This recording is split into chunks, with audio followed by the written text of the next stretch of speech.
રાજકોટના જસદણની સૈનિક school training સેન્ટરમાં વિદ્યાર્થીનું મોત થયું છે।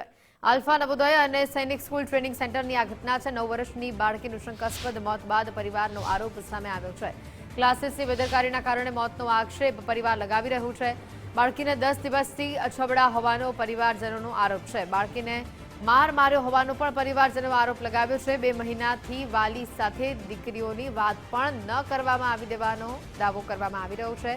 ન્યાય ન મળે ત્યાં સુધી પરિવારજનોએ મૃતદેહ સ્વીકારવાનો ઇનકાર કર્યો છે। ફોન આવ્યો કે ભાઈ તમારી છોકરીને અમે રાજકોટ લઈ જઈએ છીએ, એને પગ દુખે છે ને એટલા માટે। મેં કીધું શું થયું એમને? તો એણે મને કીધું એમને અસબડા હતા અને તાવ હતો, 10 દિવસ થાય એવું મને અહીંયા કીધું છે। તો પછી મેં કીધું તમારે મને જાણ ન કરાય, એટલે મને કોઈ ઇન્ફોર્મેશન આપી નહીં। આજે મને 2:30 વાગે ફોન આવ્યો એટલે હું રાજકોટ આવ્યો અને અહીંયા આવ્યો તો મેં 2 મહિને મારી છોકરીની ડેડ બોડી જોઈ।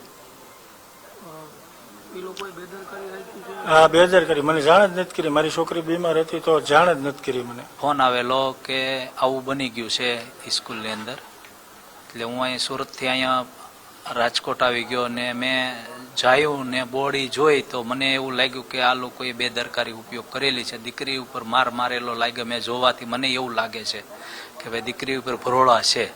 દીકરીની બ્લડ આખું બ્લેક આવે છે। આ આમ અઠવાડિયાથી આ દીકરીને ત્રાસ થતો હોય તો જ બ્લડ બ્લેક આવે, નકર બ્લડ